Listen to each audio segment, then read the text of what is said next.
দুর্নীতির তদন্ত করতে যাওয়ায় কাল হলো তৃণমূল নেতার হাজার হাজার অনুগামীরা মেরে ভাগালো ইডিকে। তৃণমূল অনুগামীদের ক্ষোভের চোটে পিছু হটল ইডি। শুক্রবার সাত সকালে ইডির অভিযান ঘিরে একেবারে ধুন্ধুমার বেঁধে গেল উত্তর চব্বিশ পরগনার সন্দেশখালীতে। এদিন উত্তর চব্বিশ পরগনার দুই তৃণমূল নেতার বাড়িতে হানা দিয়েছে কেন্দ্রীয় তদন্তকারী সংস্থা। আর সেই খবর ছড়িয়ে পড়তেই শোরগোল। ইডি আধিকারিকদের উপর হঠাৎ চড়াও তৃণমূল নেতার অনুগামীরা। কেন না জানিয়ে হানা দিয়েছে ইডি, এই প্রশ্ন তুলেই ক্ষোভে ফেটে পড়েন বিক্ষোভকারীরা। ক্রমশ উত্তপ্ত হতে থাকে পরিস্থিতি। একসময় সবকিছু এতটাই হাতের বাইরে চলে যায় যে এলাকা ছাড়া হতে বাধ্য হন ইডি আধিকারিকরা। ইডিকেই এলাকা ছাড়া করল তৃণমূল নেতার অনুগামীরা।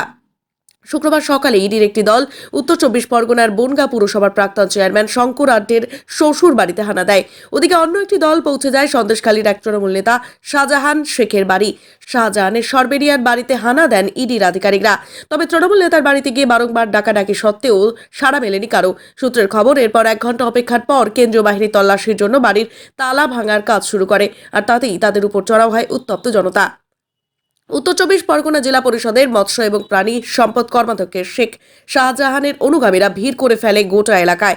হাজার হাজার তৃণমূল কর্মী সমর্থক শাহজাহানের বাড়ির সামনে জড়ো হন। ইডি হানার বিরুদ্ধে শুরু হয় বিক্ষোভ। এখানেই শেষ নয়, ইডির আধিকারিকদের মারধর করেও তৃণমূল নেতার অনুগামীরা। এখানেই শেষ নয়, ইডির আধিকারিকদের মারধরও করেন তৃণমূল নেতার অনুগামীরা। ভাঙচুর চলে ইডি আধিকারিকদের গাড়ি। এরপর একদম ধাওয়া করে ইডি আধিকারিকদের এলাকা ছাড়া করেন কয়েক হাজার বিক্ষোভকারী। আমার মাথা ফেটেছে, ওর মাথা ফেটেছে। পরে আমরা যখন হেঁটে আসছি, আপনার মোট কজন ছিলেন? আমরা টিমে 8 জন ছিলাম। 8 জন আছে, বাসে আসছে। আর বাকি কারা ওরকম ওখানে আছে না বেরিয়ে এসছে? কোনো যোগাযোগ নেই, কোনো যোগাযোগই নেই। আপনার কি ইডি অফিসার?